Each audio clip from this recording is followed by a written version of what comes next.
আসসালামু আলাইকুম ওরহমতুল্লাহ।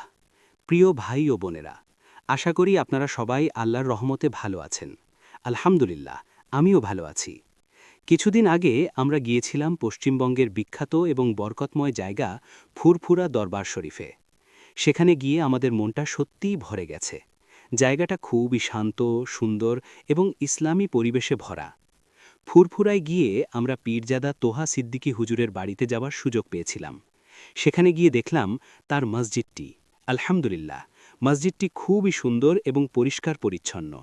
নামাজ পড়ার জন্য একদম প্রশান্তিময় পরিবেশ। এছাড়াও আমরা দেখেছি তার মেহমানখানা এবং বাড়ির চারপাশের ডেকোরেশন। সত্যি বলতে, এত সুন্দরভাবে সাজানো গোছানো জায়গা দেখে মনটা আনন্দে ভরে যায়।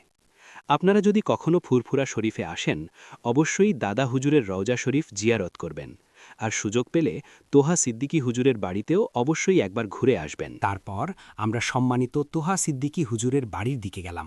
সেখানে গিয়ে দেখলাম হুজুরের লেখা অনেক সুন্দর সুন্দর ইসলামিক বই রয়েছে। সত্যিই সেই বইগুলো জ্ঞান ও শিক্ষায় ভরপুর। যারা ইসলাম সম্পর্কে জানতে ভালোবাসেন তারা অবশ্যই হুজুরের লেখা বইগুলো পড়তে পারেন।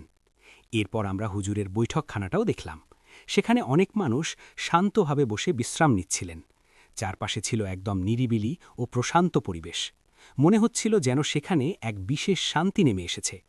আলহামদুলিল্লাহ, এমন পবিত্র ও শান্ত জায়গায় এসে মনটা সত্যিই ভরে গেল। শেষে আপনাদের কাছে একটি ছোট অনুরোধ।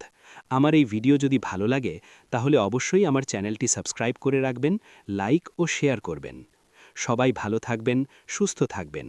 আল্লাহ আপনাদের সবাইকে হেফাজত করুন। আসসালামু আলাইকুম ওরহমতুল্লাহ।